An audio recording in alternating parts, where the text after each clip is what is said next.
Craignez Dieu et donnez-lui gloire, car l'heure du jugement est venue. L'heure est venue d'adorer celui qui a fait le ciel, la terre et la mer et les sources d'eau. La Bible nous recommande de garder ses commandements et de suivre l'agneau partout où il va. Ainsi, le petit troupeau est un ministère qui souhaite, à travers l'étude de la parole de Dieu, faire connaître la lumière du monde, Jésus-Christ, le juste.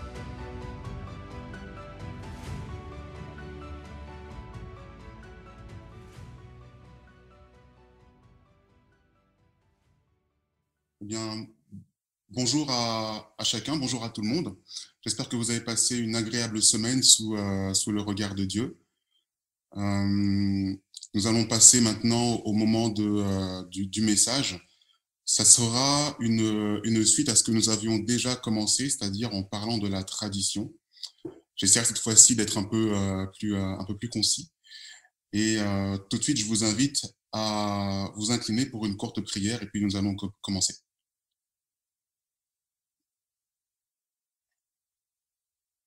Tendre Père Céleste, nous te sommes infiniment reconnaissants pour tes bontés envers nous. Merci parce que en cette semaine, tu nous as permis d'avoir des expériences avec toi. Merci parce que tu nous as accordé également la vie. Et même si, Seigneur, nous avons encore peut-être des ennuis de santé, même si nous avons encore des ennuis dans d'autres domaines de notre vie, nous savons que nous pouvons compter sur toi et que avec des prières sincères, eh bien, Seigneur, tu peux répondre à nos besoins. Aide-nous à avoir la foi et nous voulons te remettre ce message d'aujourd'hui, Seigneur, qui va nous parler des traditions, de tout ce qui rentre dans nos foyers et qui ne devrait pas, de tout ce qui rentre dans notre église et qui ne devrait pas, en sorte que nous puissions sortir justement de tout cela. Tu nous exhortes, à nous, ton peuple, à sortir de Babylone. Eh bien, c'est, Seigneur, le message que nous allons annoncer aujourd'hui. Et, Seigneur, que tout ce qui sera dit, eh bien, sois en mesure d'édifier ton Église et que tout ce qui sera dit provienne directement de toi. Que toute gloire te soit rendue, nous te prions en Jésus. Amen. Donc, le message, en fait, que j'aimerais voir avec vous aujourd'hui, eh bien, c'est une suite de ce que nous avions déjà vu concernant la tradition. Et donc, je vais refaire un rapide résumé de ce que nous avons pu voir jusqu'à maintenant. Nous avons vu à travers Ézéchiel 8, l'étude d'Ézéchiel 8, que la tradition s'est intégrée dans l'Église de manière sournoise. Elle s'est mise dans le temple de manière sournoise, avec l'idole de la jalousie qui excite la jalousie de l'Éternel. Nous avons vu par la suite cette même idole, eh bien, ce même culte idolâtre a été fait, cette fois-ci a été pratiqué, mais de manière cachée. Et qu'au fur et à mesure, les choses, eh bien, entrent dans le temple et jusqu'au point où, en troisième étape, on a une revendication qui est faite. Donc, depuis une présence sournoise, après un culte idolâtre, on a maintenant une revendication qui est faite où on voit toutes ces femmes qui prient à l'extérieur du temple et qui crient à Tammuz. D'accord ? Tammuz qui, comme on l'a vu la dernière fois, était fils de Nimrod. Nimrod et de Sémiramis. Et plus tard, on voit quatrième et dernière étape où ce culte idolâtre est totalement assumé. Ce que nous avons vu aussi, c'est que à travers cette progression de l'idolâtrie, nous avons vu que l'origine, justement, la toute première origine de la tradition, qui remonte justement à Nimrod et à sa famille, avec Nimrod lui-même en tant que dieu soleil. Nous avons vu Sémiramis elle-même en tant que l'idole, c'est justement l'idole de la jalousie elle-même. Et nous avons vu également Tammuz, le fils de Nimrod et de Sémiramis, dont ces femmes se mettent, justement que ces femmes se mettent à pleurer. Et donc, dans ce temple, s'est retrouvée la toute première trinité de l'histoire, c'est-à-dire Nimrod, Sémiramis et Tammuz. Nous avons également vu à travers les textes de Madame White que la tradition, c'est quelque chose qui s'empare de l'esprit humain. C'est quelque chose qui mutile la personnalité humaine. Elle a des mots qui sont assez durs et assez crus à ce propos. Pourquoi? Parce que lorsque l'on connaît l'origine justement de la tradition, on sait que euh, tout cela n'est absolument pas bon. Nous avons lu ces textes justement dans Évangéliser à la page 528 et au paragraphe 1 et au paragraphe 2. Aujourd'hui, j'aimerais voir avec vous la tradition, mais dans l'Église aujourd'hui. Et pour cela, j'aimerais prendre avec vous un petit texte qui n'est pas forcément dans la Bible, mais qui se trouve sur Wikipédia. Wikipédia, vous le savez, c'est une encyclopédie dite libre. Et donc, tous ceux qui y rédigent quelque chose, eh bien, sont considérés comme acceptés de tous, puisque tous ont accès à cette bibliothèque, tous ont accès à cette encyclopédie et tous peuvent y apporter leurs modifications. Ce qui veut dire que lorsqu'un texte est rédigé sur Wikipédia, eh bien, en laissant un petit peu de temps, on finit par avoir une collégialité autour de ce qui est écrit. Et donc, ce qui est écrit aujourd'hui dedans, eh bien, peut être compris comme entendu de tous. Et à propos de la tradition, et notamment dans la tradition, dans le christianisme, Wikipédia donne le texte suivant. Il faut également distinguer les traditions des lieux saints. Comme il n'en existait pas toujours, elles étaient vagues ou controversées, ou plus souvent encore figées dans une écriture trop ancienne ou trop peu explicite. Écoutez bien, des communautés locales, des ecclésiastiques influents ou des autorités religieuses ont dû en inventer, redécouvrir les localisations bibliques ou les reliques qui permettaient de tenir certains sites pour des leçons. Vous avez entendu? Ici, il y a entente dans la communauté de Wikipédia, dans la communauté de toutes ces personnes qui rédigent ces définitions, pour dire que certains lieux considérés comme traditionnels aujourd'hui ont dû être inventés. D'accord? Je vais poursuivre. Dans ce même texte de Wikipédia, elle précise deux manières, deux façons dont ces traditions ont été inventées. Ce travail d'invention a été fait de deux manières. Souvenez-vous, nous sommes dans la tradition, dans le christianisme ici. La première, empirique, en exploitant au mieux les données topographiques imprécises de la Bible ou les traditions juives pour bâtir des sanctuaires sur les ipicima loca, c'est-à-dire les lieux où s'étaient passés les événements bibliques. Ces inventions empiriques s'enrichissant avec le développement des légendes apocryphes. Et la deuxième manière, la seconde inspirée en inventant parfois de manière arbitraire et ex nihilo des lieux saints et surtout des reliques, faute sans doute d'indices bibliques suffisants. Donc la première, on se base sur des lieux qui sont écrits dans la Bible, mais dont on n'a pas forcément toutes les données géographiques pour pouvoir les définir dans un lieu précis. Et la deuxième, en partant de manière arbitraire et ex nihilo, ça veut dire qu'en partant de rien, en partant de néant, on invente des lieux saints, d'accord, et surtout des reliques. Pourquoi? Parce qu'il n'y a pas d'indice biblique suffisant. Est-ce que c'est Angelo qui vous le dit, cela? Non, ce n'est pas Angelo. C'est toute une communauté sur laquelle on s'accorde, qui se sont accordés pour avoir cette définition. Dans les traditions du christianisme, une grande partie ont été inventées. Pas toutes, certes, mais une grande partie ont été inventées. Et parmi ces traditions qui sont sorties de nulle part. Il y en a une en particulier. À ceux qui peuvent voir justement l'image actuellement affichée, est représenté ce que l'on appelle aujourd'hui le mur des lamentations. Les Juifs n'aiment pas qu'on appelle ce mur le mur des lamentations et préfèrent l'appeler eux-mêmes le mur ouest. D'accord? Écoutez bien, le mur ouest. Qu'est-ce que le mur ouest? Selon eux, il s'agirait d'un mur restant du temple, du mur ouest restant du temple. Tout cela, c'est un exemple que je vous donne. Mais cet exemple ici me pose, moi, un problème. Pourquoi? Parce que concernant le temple, Jésus a dit dans Matthieu 24 et le verset 2, mais il leur dit, voyez-vous tout cela?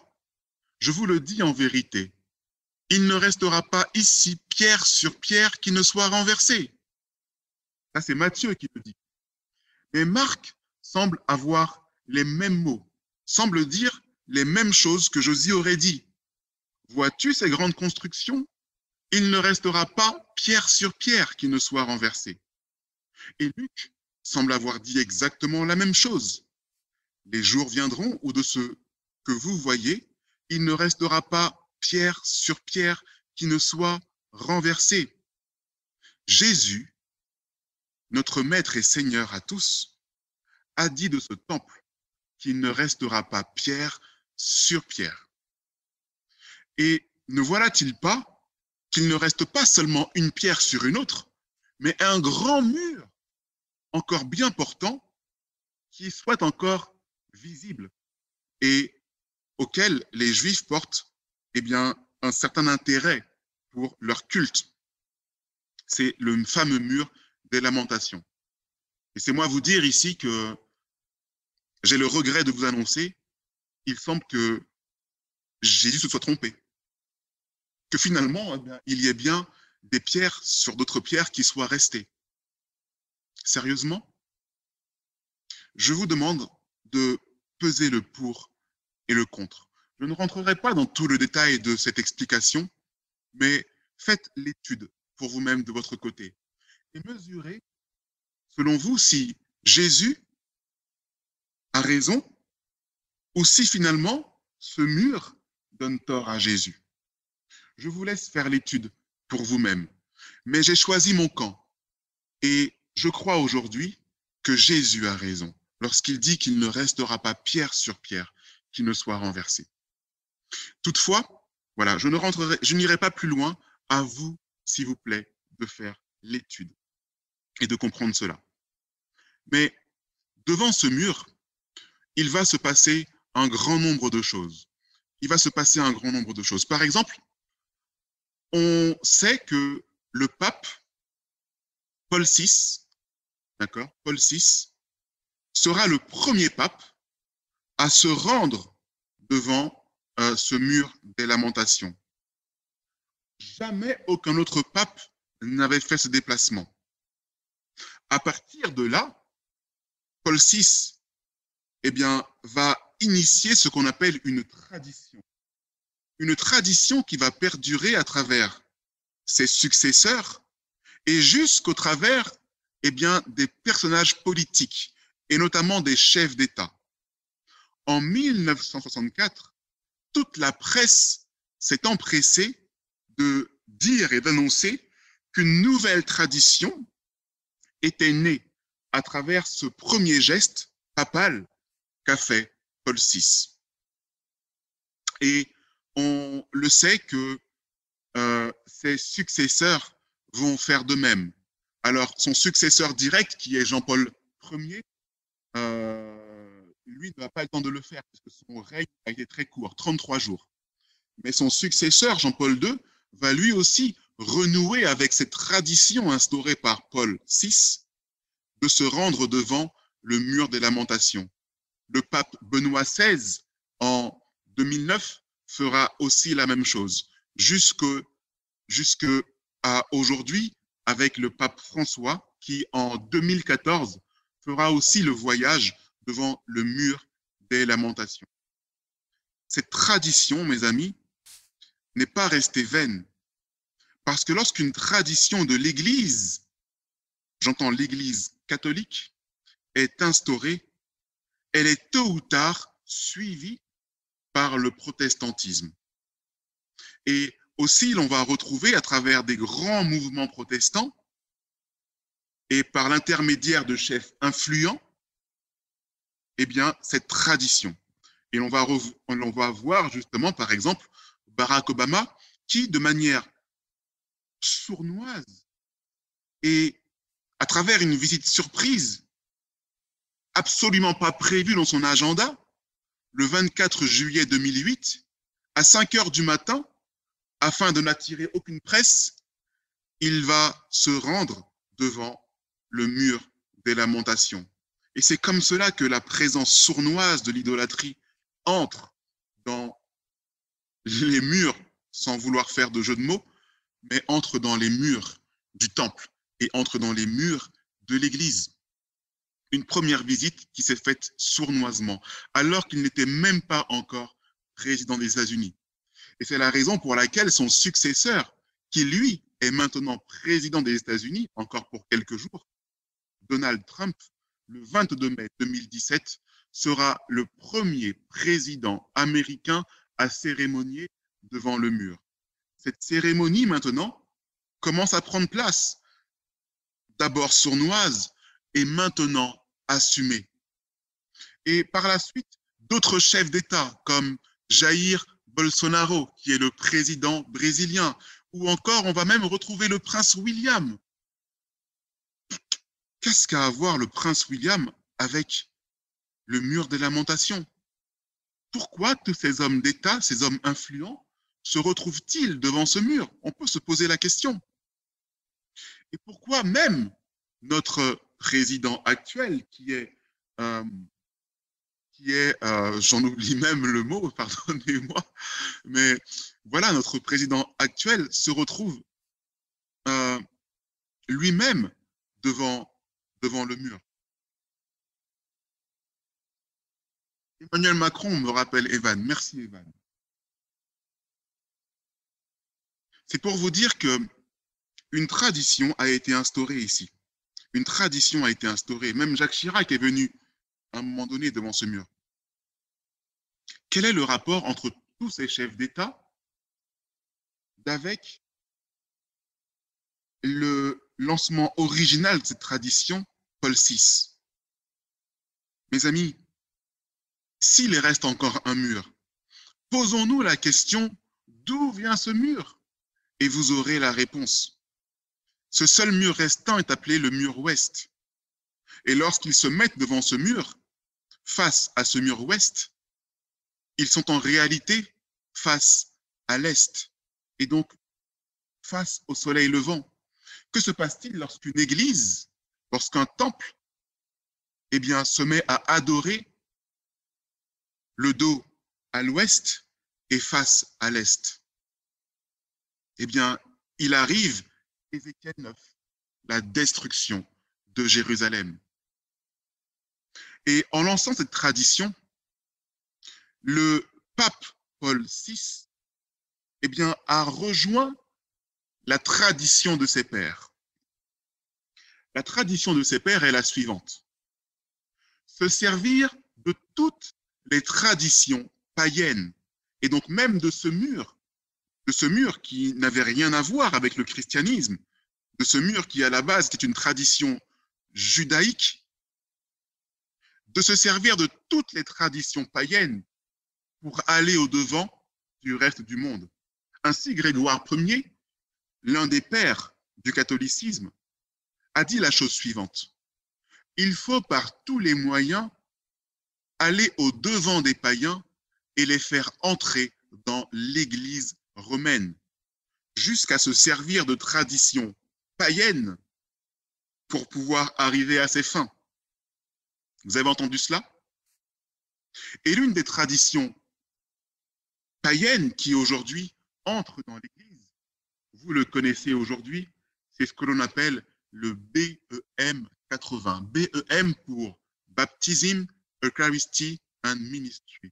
On peut traduire en français baptême, Eucharistie et ministère. Dans les années 80, eh bien, ce document a été signé. C'est un document œcuménique.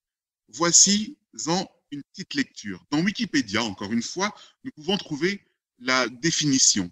Le baptême, l'Eucharistie et le ministère, BEM, également connu sous le nom de document de Lima, est un document œcuménique chrétien important adopté par les membres du Conseil œcuménique des Églises à Lima en janvier 1982. Par le mot œcuménique, on peut comprendre qu'une grande communauté de croyants chrétiens se sont retrouvés à ce moment-là, pour pouvoir signer justement ce document-là. Et petite parenthèse, après avoir visité le mur des lamentations, Paul VI a eu une idée. Cette idée était la suivante. Et s'il ouvrait une université œcuménique directement dans la ville de Bethléem? Et c'est ce qu'il a fait. Il a ouvert une université. Et remarquez, et écoutez bien ce détail-là, cette université était régie par un protestant. À la base de l'œcuménisme, il y a donc le catholicisme, mais leur main droite est le protestantisme. Ainsi, en janvier 1982, une avancée majeure a été réalisée sur le chemin œcuménique. Plus d'une centaine de théologiens ont recommandé à l'unanimité au comité central du COE de partager une déclaration commune sur baptême, Eucharistie et ministère avec les églises pour leur étude commune et leur réponse officielle. Ces érudits bibliques et spécialistes doctrinaux provenant de plus de 30 pays représentaient presque toutes les grandes traditions chrétiennes, orthodoxes orientales, orthodoxes occidentales, excusez-moi faute de traduction, catholiques romains, catholiques anciens, luthériens, anglicans, réformés, méthodistes unis, baptistes, adventistes et pentecôtistes. Donc on y retrouve également des adventistes. Et vous pouvez trouver la source de cela dans le site Wakumene, Wakumen, qui est le mot grec et qui signifie œcuménisme. Donc, vous avez les sources ici sur wakumen.org, vous pouvez retrouver toutes ces informations.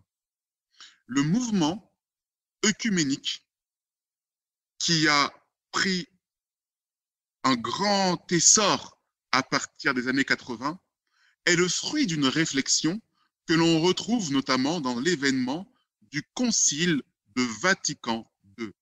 D'accord ? Le Concile de Vatican II qui s'est tenu dans les années 1960. Et en voici quelques informations concernant ce concile.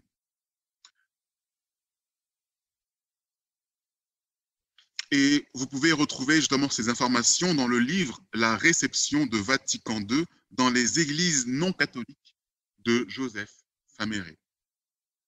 Donc le but de tout cela, c'est de pouvoir faire en sorte que le protestantisme et toutes les églises non catholiques puissent s'unir à travers l'œcuménisme à l'Église catholique.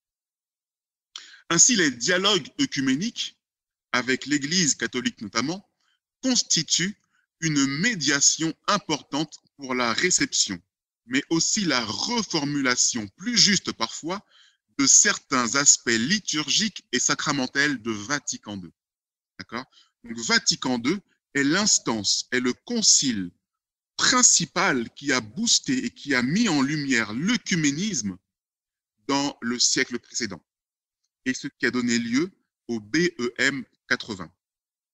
L'idée est de faire en sorte que l'œcuménisme puisse entrer dans toutes les églises non catholiques. Il continue en disant que le BEM, donc baptême, Eucharistie et ministère, et la liturgie de Lima, souvenez-vous que le BEM a été signé justement à Lima, sont un fruit du dialogue multilatéral auquel les catholiques ont apporté une contribution notable à partir de leur tradition théologique et liturgique renouvelée. Pourquoi renouvelée? Parce que c'est durant le Vatican II, durant le Concile Vatican II, que la liturgie a été un peu modifiée pour s'adapter et pour pouvoir entrer dans les autres églises, et notamment dans les autres églises protestantes. Et on nous dit à travers ce petit ouvrage que les catholiques ont apporté une contribution notable. Et c'est tout à fait normal, puisque le Concile Vatican II est avant tout un concile catholique, auquel ont fait partie certains observateurs, dont des adventistes également. Je continue, dans ce même ouvrage, on trouvera encore d'autres informations. Écoutez bien, la redécouverte protestante d'une célébration plus fréquente de la scène est due aussi, pour une part, au dialogue œcuménique. Ces derniers ouvrent donc un vaste champ d'exploration et sans doute privilégié à la recherche de traces de réception de certains éléments de Vatican II. Écoutez bien ces derniers éléments. À la recherche de traces de réception de certains éléments de Vatican II. À la suite du Concile Vatican II, des observateurs ont été mis en place afin de récolter des informations directement au sein des églises protestantes et voir si on pouvait retrouver des traces des éléments de Vatican II directement dans ces églises-là. Et il semble qu'ils aient trouvé des éléments, puisqu'il est dit que la redécouverte protestante d'une célébration plus fréquente de la scène est due aussi pour une part au dialogue œcuménique. Et sachez que ce n'est pas que la scène qu'ils vont retrouver comme éléments qui proviennent de Vatican II. Attention, je ne dis pas que la Sainte Seine provient de Vatican II. Je ne dis pas que le souper du Seigneur provient de Vatican II. Mais je vous dis que l'adaptation de souper du Seigneur, de toute cette scène, provient de Vatican II. Il y a eu un grand nombre de changements dans la pratique de ces éléments et de ces pratiques. On y retrouve par exemple la Sainte Seine, qu'on appelle aujourd'hui la Sainte Seine, mais que nos pionniers appelaient le souper du Seigneur. On entre aussi dans le cas de la... On voit aussi la liturgie, ce sont des mots qui sont nouveaux dans l'adventisme, en tout cas dans le siècle dernier. La doxologie, la catéchèse, et on parle même aujourd'hui d'homélie. Donc, toutes ces choses, ce sont des choses qui ont été changées, qui ont été adaptées et qui sont rentrées dans l'Église. Je continue. Outre certaines orientations doctrinales, des citations ou des références littérales à Vatican II peuvent même y être repérées. Mais pour parler de réception au sens fort, celle-ci doit bien sûr dépasser le cercle restreint des commissions œcuméniques et atteindre la vie ecclésiale dans son ensemble. L'idée de Vatican II est donc à la fois de travailler le principe œcuménique dans les églises, qu'il y ait des observateurs pour pouvoir voir si cela s'applique, et surtout faire en sorte que cela s'applique dans les églises. Et Vatican II a voulu renouer avec ce que l'on appelle la tradition des pères. Et la tradition des pères consiste à faire en sorte que par tous les moyens, on puisse faire en sorte que l'Église protestante, puisque c'est d'elle dont il s'agit, puisse intégrer et que les païens puissent intégrer le culte catholique. Je poursuis. Il y a tradition et tradition. Dans le Larousse, si je prends la définition du mot tradition, il y a plusieurs définitions. Le saviez-vous? Tradition avec un T minuscule. La tradition avec un T minuscule désigne la transmission d'un contenu culturel à travers l'histoire depuis un événement fondateur. Je pense que vous serez tous d'accord avec cette définition qui est assez claire. Il y a un élément fondateur qui est ensuite transmis de génération en génération, comme on a pu le voir dans nos précédentes études. Donc, depuis un événement fondateur. Mais il y a aussi une deuxième définition du mot tradition, mais cette fois-ci avec un T majuscule. Et dans ce même Larousse, on nous dit que cela est la transmission du contenu de la vérité révélée à partir de l'écriture par les écrits des pères de l'Église, les conciles, les écrits des docteurs de l'Église, la liturgie et les documents pontificaux dans la fidélité à l'action du Saint-Esprit. Les protestants, au contraire, rejettent l'autorité de la tradition avec un T majuscule comme magistère doctrinal. Seule la Bible est pour eux source de foi. Avez-vous remarqué que dans cette deuxième définition, la transmission avec la tradition avec un T majuscule reprend tous les éléments que nous avons vus dans Vatican II, les écrits des pères, les conciles, les écrits des docteurs de l'Église, la liturgie et puis les documents pontificaux. Cette définition du Larousse est entrée dans le Larousse après 1970, c'est-à-dire après Vatican II. Et j'aimerais vous poser maintenant une question. L'Église adventiste du 7e jour, j'entends la dénomination, est-elle dans la tradition avec un T minuscule ou la tradition avec un T majuscule? Nous le savons qu'avec le BEM 80 et qu'avec bien d'autres ouvrages comme Question on Doctrine de Leroy Froom, avec d'autres ouvrages également de Kellogg's, que la Trinité est bien sûr entrée dans l'Église. Et nous le savons maintenant aujourd'hui que cette Trinité originelle, qui était celle de Nimrod, Sémiramis et de Tammuz, a perduré depuis le temple jusque dans nos églises aujourd'hui. Ainsi, ce mystère de la Trinité est la doctrine centrale de la foi catholique sur laquelle se fondent toutes les autres doctrines de l'Église. Et je vais m'arrêter là. Cette définition, nous pouvons la retrouver dans un ouvrage lui-même catholique, Handbook for Today's Catholic. Cette doctrine qui est la base centrale sur laquelle se base le catholicisme et dont l'origine remonte à la toute première trinité familiale, Nimrod, Sémiramis et Tammuz, est la doctrine centrale de la foi catholique. Et aujourd'hui, nous le savons et nous pouvons le confirmer, celle-ci est déjà rentrée dans l'Église. Inutile d'aller plus loin, nous avons suffisamment d'études qui montrent que cela est arrivé. Dans le livre Maranatha, à la page 240, Madame White dit la chose suivante. L'Éternel lui dit, passe au milieu de la ville, au milieu de Jérusalem, et fais une marque sur le front des hommes qui soupirent et qui gémissent à cause de toutes les abominations qui s'y commettent.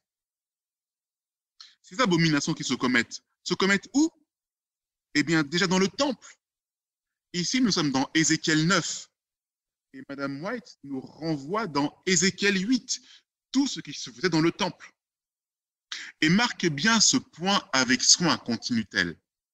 Ceux qui reçoivent la marque pure de la vérité, façonnée en eux par la puissance du Saint-Esprit, représentée par la marque de l'homme en lin, sont ceux qui soupirent pour toutes les abominations qui se font. Où ça? Seulement dans le temple d'Ézéchiel 8? Non, dans l'Église aussi. Ainsi, nous pouvons être sûrs que cette trinité première qu'il y avait dans le temple de Jérusalem et dans Ézéchiel 8 se retrouve également dans l'Église d'aujourd'hui. Dans le livre de Testimonies, volume 9, donc ici nous avons une traduction française, Dieu a ordonné que les représentants de son Église de toutes les parties de la terre, lorsqu'ils seront réunis en conférence générale, auront autorité.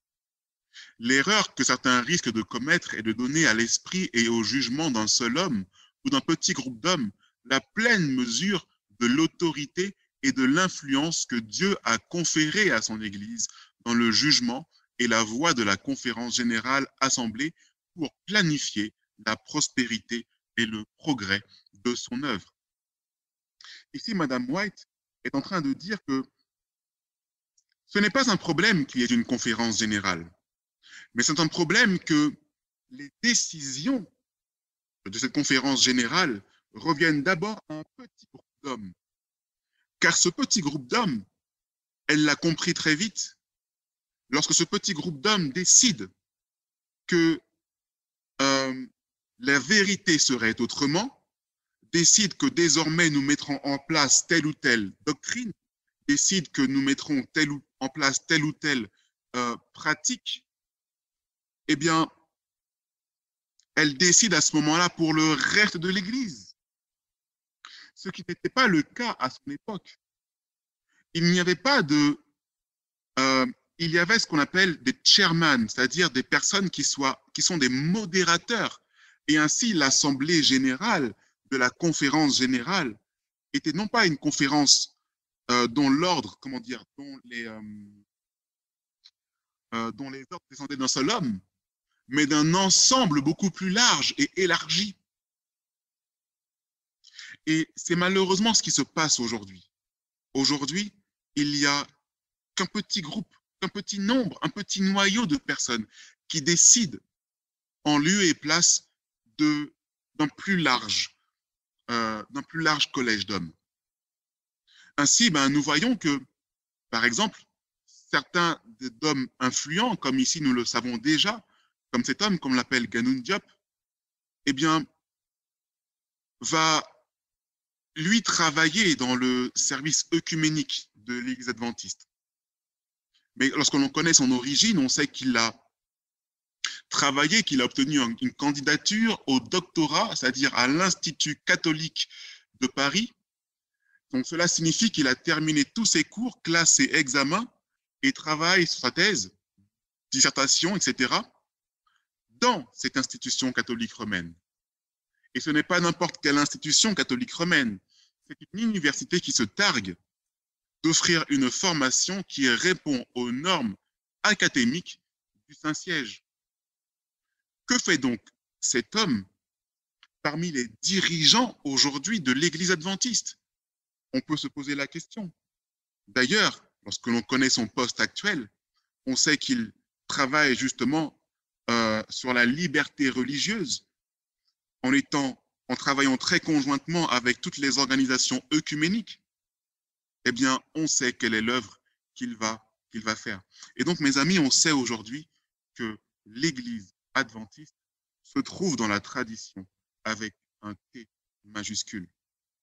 On sait que cette Église est tournée du mauvais côté et qu'elle donne son dos à l'ouest, qu'elle donne son dos au temple de Dieu, au tabernacle de Dieu, et qu'elle fait face à l'est, au soleil levant.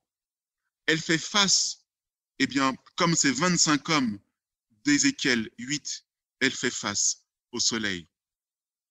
Et nous avons, à travers l'histoire de Sodome et de Gomorrhe, une femme qui représente justement une église qui s'est tournée du mauvais côté. Et que se passe-t-il lorsqu'une église est tournée du mauvais côté?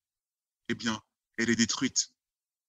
Autant le culte païen, la tradition elle-même sera détruite, mais celui qui le pratique également nous rappelle l'histoire de Sodome et de Gomorrhe.